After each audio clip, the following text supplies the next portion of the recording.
Within the ancient woods, a language hums just beyond human hearing. Elara, a young botanist, believed she was meant to understand it. She ignored every warning from her village elders and stepped alone into the whispering woods, driven by a conviction that the trees were speaking. Her goal was to document this secret symphony, but the risk was her own safety and the potential wrath of the forest's unseen guardians. As she moved beneath the dense canopy, a low hum vibrated up through the soles of her boots.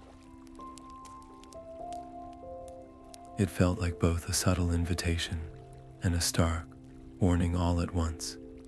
By the end of this journey, you will understand the true cost of listening to the world's oldest voices. We will uncover how ancient trees communicate and protect their realms, and what happens when a human becomes part of their song. Where are you listening from right now, and what is the local time where you are? What would you risk to learn a secret the world has forgotten? The rough bark felt like ancient skin beneath her palms. Elara pressed her hands against the Sentinel Oak and closed her eyes, willing her own thoughts to quiet. She listened not with her ears, but with a deeper part of herself, reaching out into the silence. The response was not a sound, but a surge. A torrent of memories flooded her mind. She felt the slow, patient stretch of roots through cool, dark soil. She tasted centuries of sunlight on leaves and weathered the ache of 1,000 brutal storms. It was the forest's memory, a vast and living history. For a breathtaking moment, she was part of it all. Then the peace shattered. A searing spike of alarm shot through the connection, a psychic scream of pure distress.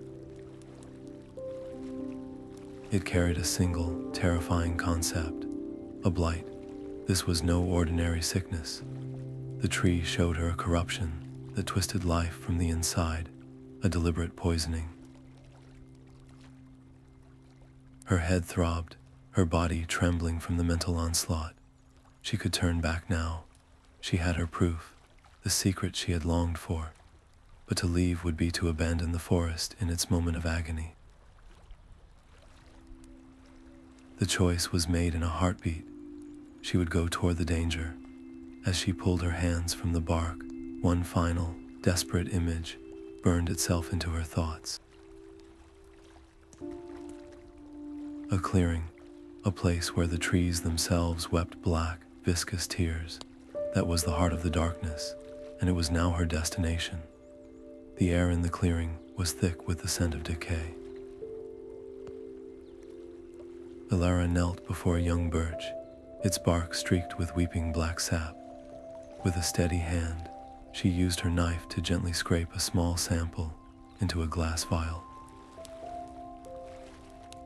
The substance was unnaturally cold and smelled sharply of ozone and spoiled earth. The moment it was exposed to the open air, it hissed, releasing a faint, shimmering mist. The ferns at her feet instantly curled and blackened, their life force drained in a heartbeat. This was no ordinary disease. It was a magical poison designed to consume. A crack of splintering wood shattered the silence. From the tangled undergrowth, a creature of wrath emerged. It was a warden, a spirit woven from the forest's own fury, a towering form of twisted vines and thorns that gleamed like obsidian. It saw the knife in her hand and the corrupted sample in her vial, and it saw only a defiler, a whip-like vine, studded with spikes, lashed out towards her head. Elara's heart hammered against her ribs. Every instinct screamed to raise her blade in defense, to fight for her life.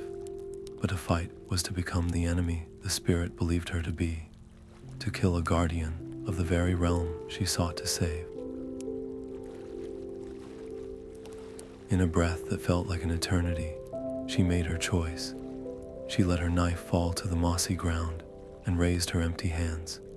She closed her eyes, not in surrender, but in focus, reaching for that fragile empathic thread she had discovered at the Sentinel Oak. She did not push words, but pure feeling, a wave of urgent concern, of shared purpose, of alliance against the true enemy. The thorny vine stopped a hair's breadth from her face. The Warden's oppressive rage faltered, replaced by a flicker of confusion, then a slow, dawning recognition. The spirit lowered its limb, the sharp thorns retracting. A low, creaking moan echoed from its core, not of anger, but of profound grief. Through their tenuous connection, a torrent of images flooded into Elara's mind. She saw the blight spreading through the root networks like black lightning, corrupting the ancient songs of the trees into screams of static. The entire forest's mind, its shared consciousness, was being unraveled. The Warden then turned, its form of vines and bark shifting, and one gnarled limb extended, pointing past the dying canopy. Its gesture was unmistakable, aimed at a distant, mist-shrouded peak that pierced the sky. There was an ancient power there, it seemed to say, a forgotten source of life that might hold the only counter to this unnatural death. The Warden's silent plea was a map etched into her mind. Elara turned from the grieving spirit and pushed deeper into the woods, her senses straining for any sign of the path it had shown her. She found it not with her eyes, but with her spirit.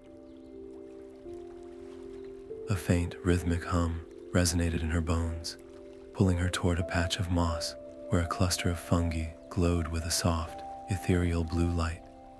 As she approached, the glow brightened, pulsing in a slow, steady beat that mirrored the forest's hidden song. This was the root path, a living trail woven from the forest's own will. Each step she took was guided by these fungal lanterns, their light revealing safe footing across boggy ground and around venomous thorns. But the deeper connection came at a terrible price. The path's rhythm was not just a guide, it was a conduit. Every pulse carried the forest's agony directly into her. A dull, throbbing ache settled behind her eyes, and flashes of vision assaulted her. Glimpses of trees she could not see screaming in perfect, tortured silence as the blight consumed them from within. The path ended abruptly at the edge of a deep chasm. Below, a river roared, its waters churning with dark sediment. The only way across was a bridge formed by the colossal, interwoven roots of two ancient trees, a structure that should have been as solid as stone. But the blight had found it. Black, weeping veins crawled across the roots, making them look brittle and fragile. A single touch might be enough to send the entire bridge crumbling into the abyss. Elara's heart sank. To go around would mean a detour of days, through territory the Warden's guidance had carefully avoided, a journey she might not have the time or strength to complete. The fate of the forest could be decided in those lost days. She had to risk the bridge. Placing her foot on the first root, she felt it shudder. She moved with agonizing slowness, distributing her weight with the care of someone walking on glass. Each step was a prayer, a silent apology to the ancient trees that held her. She could feel their life force fading, the rot weakening the very fibers that supported her. A root cracked loudly beneath her, and she froze, her breath caught in her throat.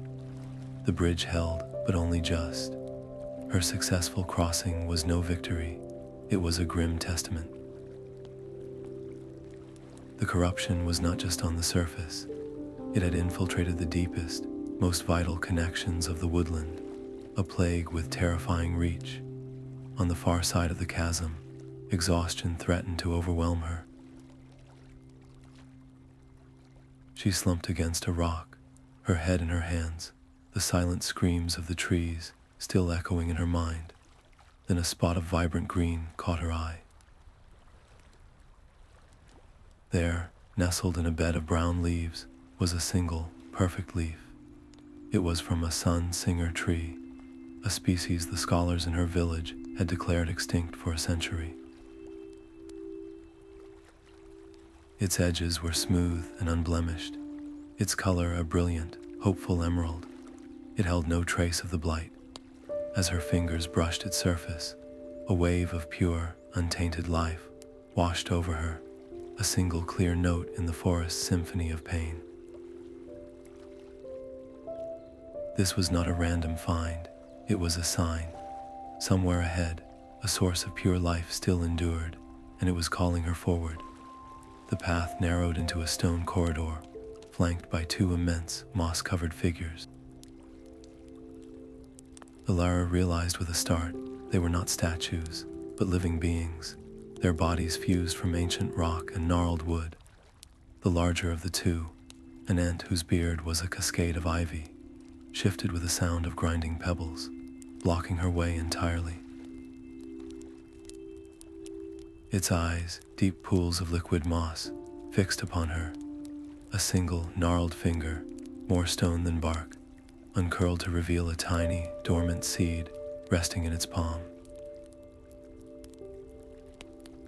No words were spoken, but a demand echoed directly in her mind. Prove your worth. She understood instantly. This was not a test of strength, but of harmony. The forest needed a healer, not a warrior. Elara cupped her hands, and the ant placed the seed within them. Its shell was hard and cold, a tiny, sleeping heart. Closing her eyes, she reached for the fragile symphony, the same empathic thread she had used to calm the Warden. She poured her focus into that tiny speck of life, not forcing it, but inviting it. She sent it feelings of warm soil, of gentle rain, of the sun's encouraging touch. She shared her own hope, her own desperate need for life to prevail. A faint green glow emanated from between her fingers. A hairline crack appeared on the seed's surface, and a pale, determined shoot pushed its way out. It grew with impossible speed, weaving into a slender stem, unfurling delicate leaves, and finally, blossoming into a single, perfect flower with petals shaped like silver bells. The entire process took mere minutes, a lifetime compressed into a breath. When it was done, the flower chimed softly in the still air. Elara staggered back, her knees buckling. She was drenched in a cold sweat, her mind feeling scraped raw and hollow. The beautiful bloom had cost her a significant piece of her own vitality. The stone ant observed the chiming flower, its stony face unreadable. A low rumble, like a distant landslide, conveyed a grim approval. You have the touch, child, it seemed to say, but the peak you seek is the sanctuary of the first tree. It does not suffer mortal pride. It may see your life as a flicker, your plea as an impertinence. To continue, you must bind your purpose to an oath. Swear to the forest itself that your heart holds only the intent to heal, with no thought for personal gain or glory. Should your purpose waver, should selfishness take root, the magic will know. And it will unmake you. Elara did not hesitate. Looking up into the ant's ancient eyes, she placed a hand over her own heart. I swear it, my life for the forest's life. My purpose is only to heal. The moment the vow left her lips, she felt a sudden, sharp coldness wrap around her heart. a spectral tether that pulled taut. It was not a painful sensation, but it was absolute and terrifyingly final. Her mission was no longer just a choice, it was her destiny. Her survival was now inextricably linked to the survival of the woods. Satisfied, the ant shifted once more, its stony arm sweeping to point toward the cliff face. A section of the rock shimmered and dissolved, revealing the thunderous cascade of a hidden waterfall. The waters there do not merely clean the body, they reveal the truth within the spirit. Pass through them, they will guide your final ascent. The roar of the waterfall swallowed all other sound. Elara stepped into the pool at its base, and the shock of the water was a physical blow, so cold it felt like 1,000 needles piercing her skin. But the true trial was not the cold. As the cascading water drenched her, her vision fractured. The world dissolved into a shimmering mosaic of light and memory. She saw herself as a young girl, boasting to her friends about the grand discoveries she would make. Her name celebrated in every village. The vision was sharp and bright, fueled by a raw, childish hunger for glory. Then the image shifted, warping into the moment she stood before the Sentinel Oak, her ambition dwarfed by the sheer, ancient presence of the forest. She felt the echo of the Blight's agony, the Warden's grief, the desperate hope in the chiming flower. Her desire for fame crumbled before a far greater need, the simple, overwhelming drive to protect this magnificent, living world. The last vestiges of her selfishness washed away in the torrent, leaving only a crystalline purpose. The water's chill vanished, replaced by a profound warmth that flowed from her core outward.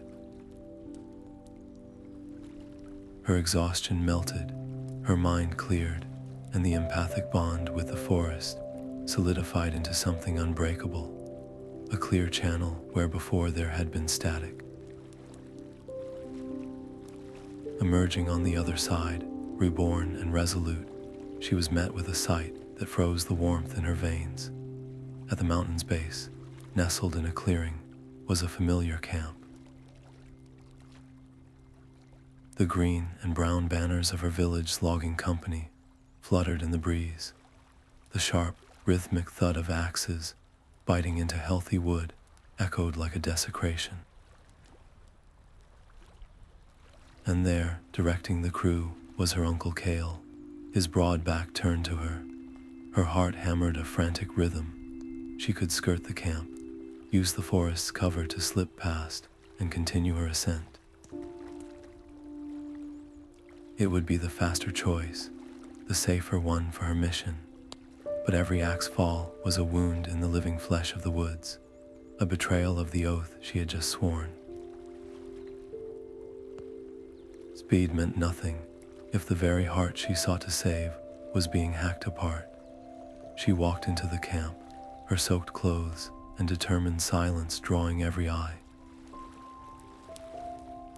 Cale turned, his initial surprise hardening into a familiar, weary skepticism.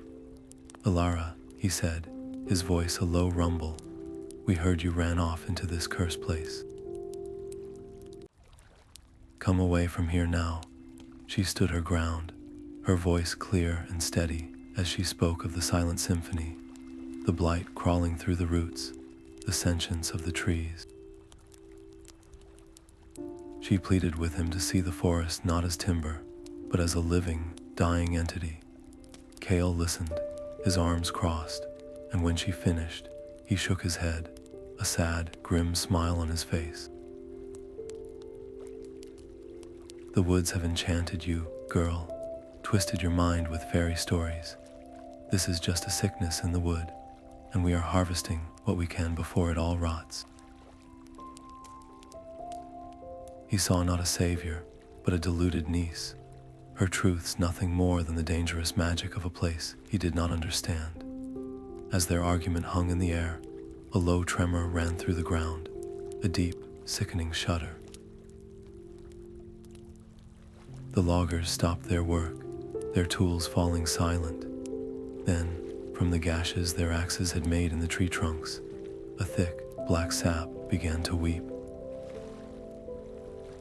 It oozed down the bark, sizzling where it touched the moss, and the air filled with the acrid stench of ozone and rot. The men's confusion twisted into outright panic as the healthy trees around them, the very ones they were there to cut, began to bleed the same corruption. The theoretical threat was now a terrifying, physical reality, seeping from the ground at their feet. Black sap bubbled up from the gashes in the trees, pooling around the loggers' boots and eating into the leather with a sickening hiss. Panic was a live wire in the air. Elara did not freeze. Her mind, now so deeply woven with the forest's own, saw the problem not as a supernatural horror, but as a poison needing a drain. She shouted over the chaos, her voice cutting through the fear. Your axes and shovels now. Dig a trench away from the stream, toward that rocky outcrop. Do not let it touch the water. Her command held such raw authority that for a moment the men obeyed without question. They fell upon the earth, their tools, once meant for harm, now carving a deep furrow in the soil. They channeled the corrosive flow away from the vital roots of the oldest trees and the camp's freshwater source, watching as the black sap sizzled harmlessly against the barren stone. A small pocket of the woods was saved, a tangible victory. The loggers who had carved the trench looked from the contained poison to Elara with new eyes.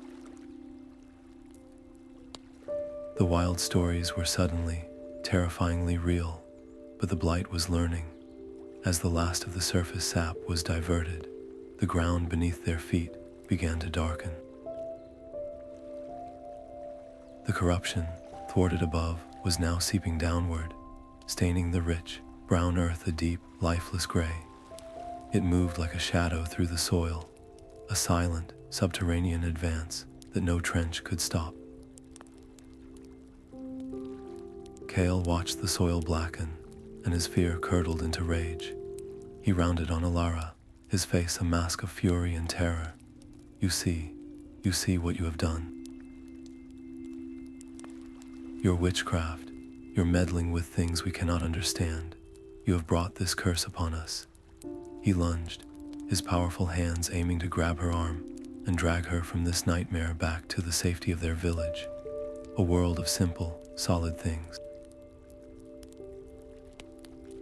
Elara's heart shattered. This was the final choice. She could let him take her, abandoning the forest to its fate to preserve the last shred of their bond, or she could embrace her oath fully and make him an enemy. She chose the forest. With a desperate, silent plea, she reached out. The nearby ivy and creepers, vibrant and strong, responded to her will. They uncoiled from the trees, not with violence, but with an inexorable, gentle force, wrapping around Kale's arms and legs, holding him fast. He struggled, his eyes wide with a betrayal so profound it stole his breath.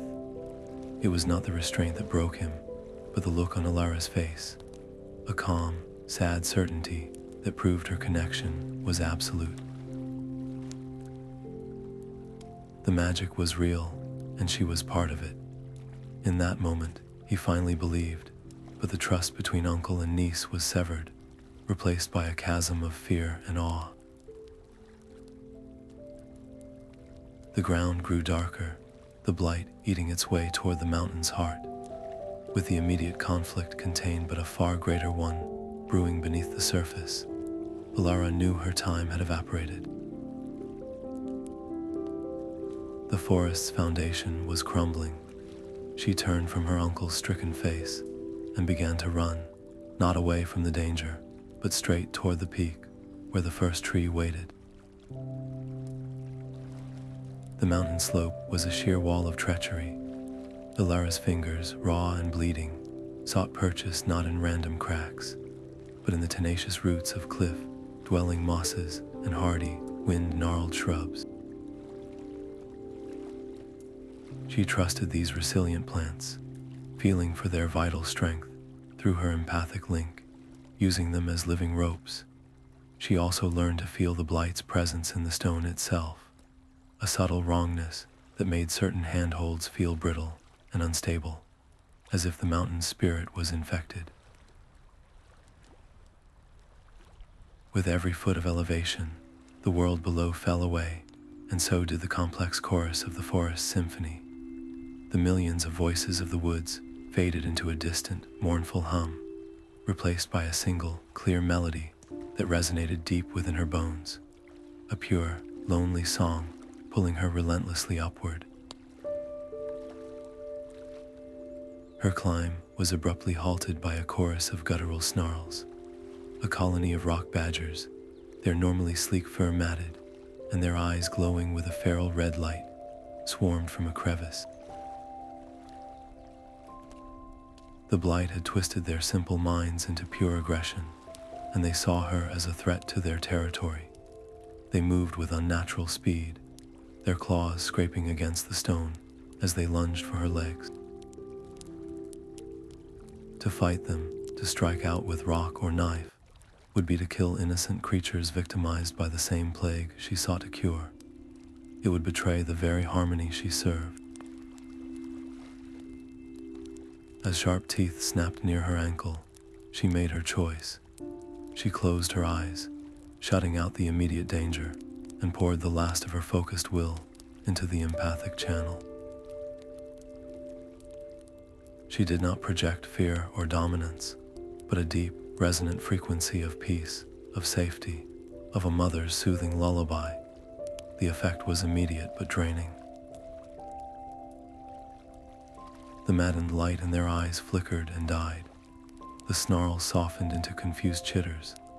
The badgers slowed, then stopped, nuzzling each other in a daze before retreating back into their den. Elara slumped against the rock, her breath coming in ragged gasps. The effort of calming them had scraped her mind hollow, leaving a profound weariness in its wake.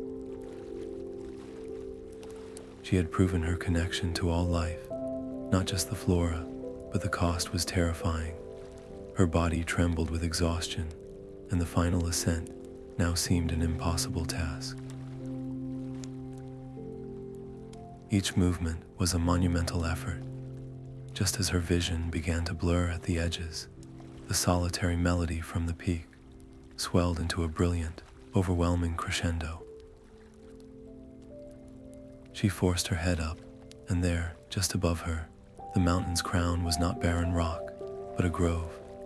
The trees here had bark like spun gold, and their leaves shimmered with an internal light, casting a warm, gentle radiance. This was the sanctuary, utterly untouched by the decay that ravaged the world below. The first tree was near. The air within the grove hummed with a power that was ancient and serene.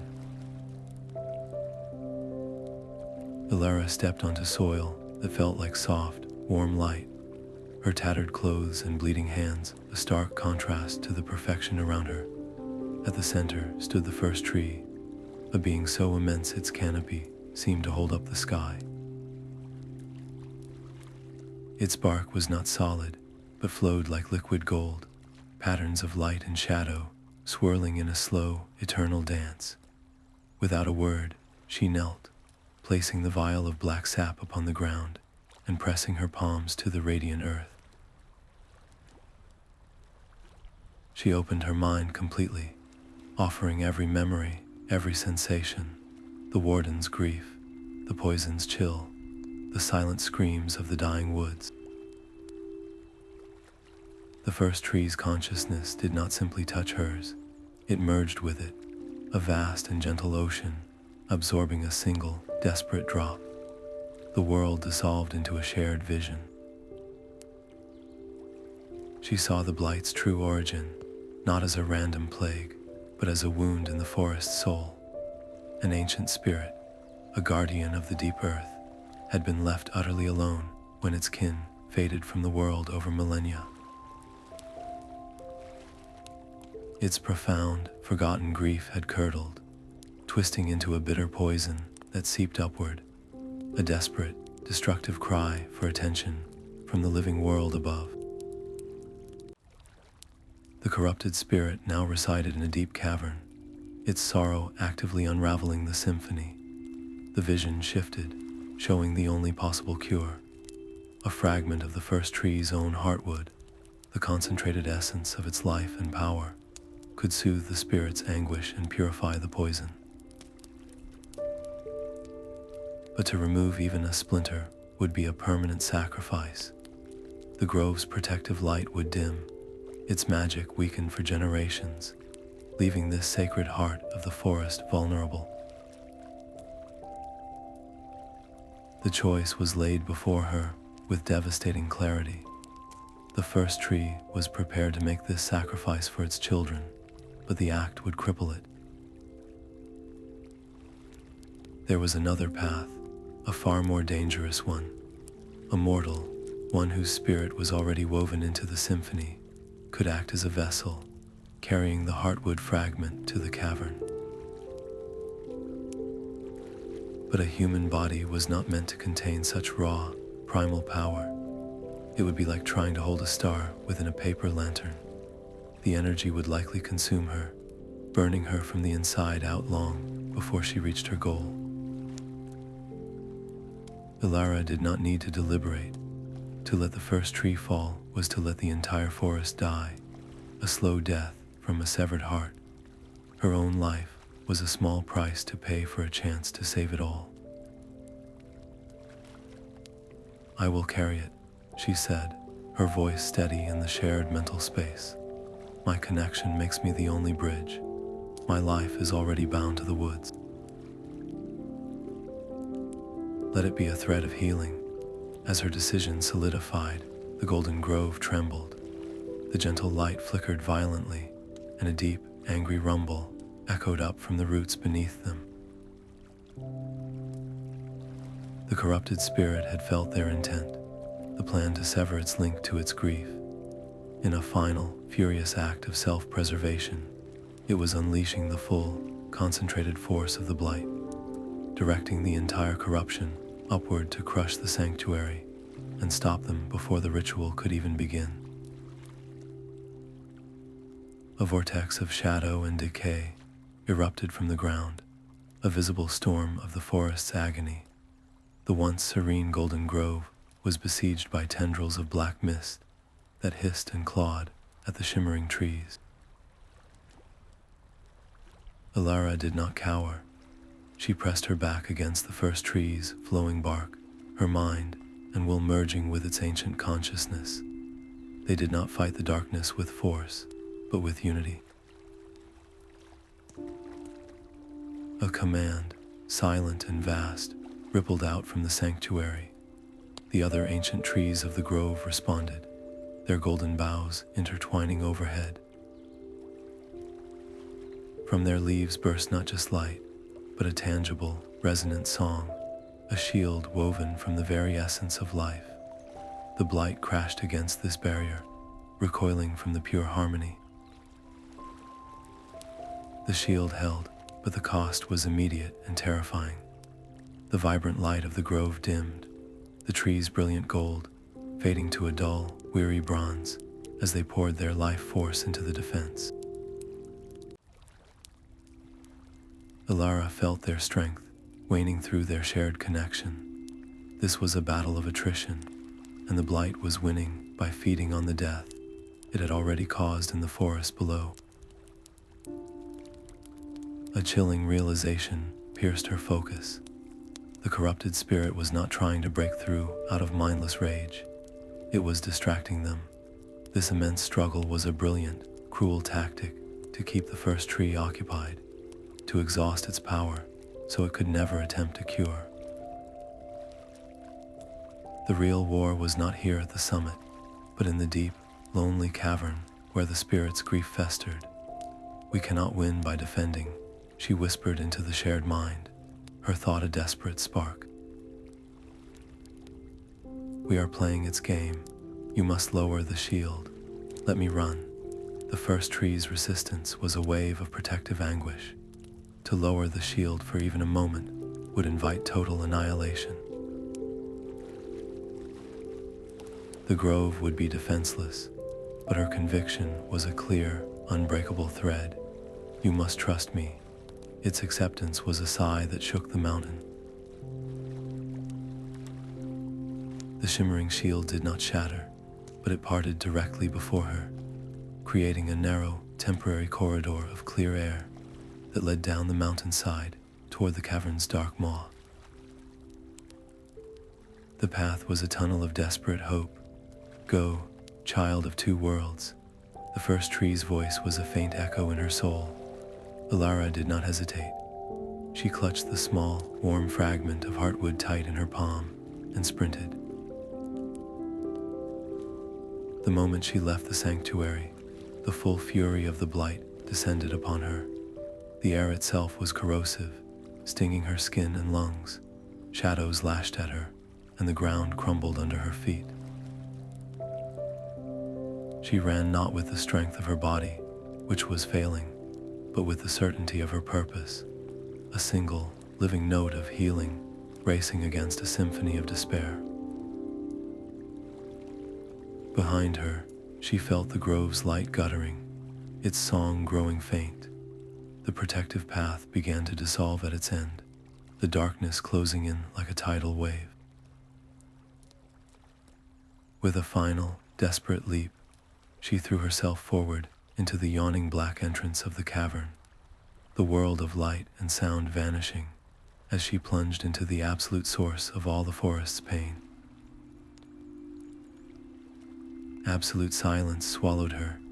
The cavern was not made of stone, but of solidified sorrow, walls that pulsed with a cold, dark rhythm. In the center hung the spirit, a shard of obsidian that had once been a being of pure light. It was a heart turned inside out, all its beauty inverted into sharp, jagged pain. Elara held the glowing fragment of heartwood before her, a tiny sun in the oppressive dark. She did not thrust it like a weapon, but offered it like a gift. The spirit recoiled, and the cavern screamed. Sharp, crystalline spikes of pure anguish shot from the walls, aimed to impale her. She dodged and weaved, her movements clumsy with exhaustion, but she never broke her empathic connection. She let it feel her intention, her unwavering focus on the light in her hands. A voice, raw and fractured, echoed directly in her soul. I was the last. They left me. The silence went on for 1,000 years. The words were not spoken, but felt, a crushing weight of millennia spent in utter isolation. This was the truth of the blight. It was not malice, but loneliness so profound it had become a poison that seeped into the world. The spirit's grief was killing the forest because it had forgotten how to be anything but alone. In that moment, Elara understood the final, terrible choice. The heartwood held enough concentrated life to obliterate the spirit, to shatter its corrupted form and end the blight instantly. It would be a clean, swift act of violence, a sacrifice of one for the many.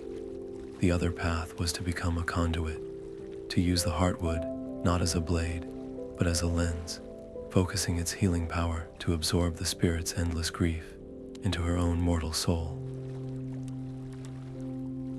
It was an invitation to be drowned, to let centuries of despair shatter her own mind. There was no hesitation. She could not become a killer, not after everything. Pulling the heartwood fragment back, she pressed it hard against her own chest. She opened her mind and her heart completely, throwing down every defense.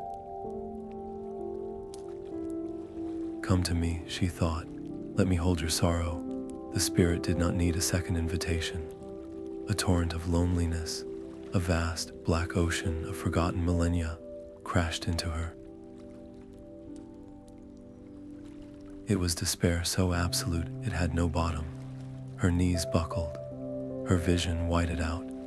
She felt her own memories, her own joys, being crushed under the weight of an eternity of silence. It was a pain beyond physical agony, an unraveling of the self. But within that crushing darkness, her empathy, now a razor-sharp instrument, found a single, buried spark. A memory, not of silence, but of connection. A time when the spirit had danced with others of its kind in the deep earth, their light intertwining in a joyful, subterranean symphony. It was a tiny, almost dead ember in a sea of ash. With the last shred of her will, Elara clung to that spark.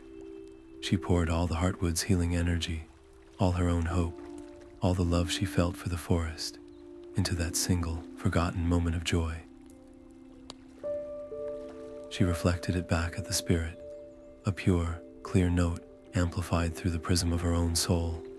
The obsidian shard flickered. A hairline crack of golden light appeared on its dark surface. The agonized screaming in the cavern softened into a shuddering, broken sigh.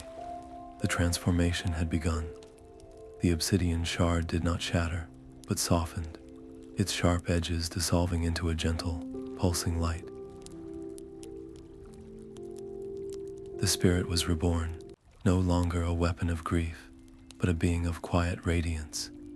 In the cavern's new peace, Elara raised the heartwood fragment one last time. Its glow was faint, nearly spent. She poured every remaining spark of its power, combined with her own unwavering will to heal, into a single, clear frequency of renewal. She did not push it, but released it, letting it flow into the vast, waiting network of roots that threaded the entire continent. The effect was instantaneous and breathtaking. Throughout the forest, the weeping black sap dried up and crumbled to dust. The gray, blighted soil darkened again to a rich, fertile brown. From the barren ground, vibrant green shoots erupted, growing with impossible speed into carpets of moss, ferns, and wildflowers. The forest symphony, which had been an agonizing dirge of static and pain, swelled into a triumphant, harmonious crescendo. It was a song of pure life, a melody of gratitude and resilience that resonated in the heart of every connected being, from the smallest insect to the ancient wardens. But the broadcast of such a powerful healing spell demanded a final, terrible price. The heartwood fragment turned to gray ash in Elara's hand. The last of her strength vanished. She collapsed onto the cavern floor, her body broken and her life force flickering like a candle in a storm. The magical oath she had sworn to the stone and the bond that had tethered her purpose to the forest's survival now judged her act complete. It had taken everything she had to give. The reborn spirit hovered over her, its gentle light illuminating her still form. A silent, urgent conference rippled through the symphony. The forest and its guardians faced a profound choice. To channel enough life energy to save a mortal would be a risk, a drain on their newly restored and fragile balance. It was a sacrifice they had never made for an outsider. Yet, how could they not? She had not just cured a sickness, she had healed a heart. The first tree, from its weakened but recovering grove, made the decision. In unison with the spirit, it wove a single, brilliant thread of pure, golden life force. This thread descended through the stone and soil, entering the cavern and flowing into Elara's chest. Her body arched, a soft gasp escaping her lips as the color returned to her skin. and her wounds sealed without scars. The energy healed her, but it also changed her. When her eyes fluttered open, the world was new. She could feel the individual thirst of a blade of grass a mile away. She could hear the patient, slow thoughts of the deepest roots and understand the cheerful chatter of the leaves in the canopy. She was no longer a visitor listening in. She was a permanent, living note in the forest's eternal song, a guardian whose own heartbeat was now part of its rhythm. Elara walked down the mountain, and the forest moved with her. Where she willed a stream to shift its course, the roots of ancient trees guided the water with gentle, persistent pressure, carrying life to the parched and blight-scarred earth. Where she asked for new growth, squirrels and birds carried specific seeds in their beaks and claws, planting them with an instinct now guided by a shared purpose. The woods did not simply recover, they bloomed. Barren ground erupted in carpets of wildflowers, and the air itself thickened with the scent of damp soil and vibrant greenery. The symphony was no longer a distant melody she strained to hear, but the very fabric of her thoughts, a language she spoke as fluently as her own. Her uncle Kale and his men watched, their axes lying forgotten at their feet, as a sapling grew to a sturdy young tree before their eyes. Kale approached her, his face a landscape of awe and shame. He did not speak of magic or curses, but simply bowed his head and vowed, "We will learn to be its protectors." Yet back in the village, other reactions festered. Whispers followed her. They called her no longer human, a creature of the woods. Doors that had once been open to her remained closed, their inhabitants fearful of the changed woman and the sentient, powerful forest she commanded. The comfortable old ways saw her new understanding as a threat. Elara stood at the literal edge of the two worlds, the warm, humming presence of the trees at her back and the wary silence of the village ahead. To retreat fully into the woods would be to live in perfect harmony, but it would also be a surrender, leaving humanity and nature forever divided by fear.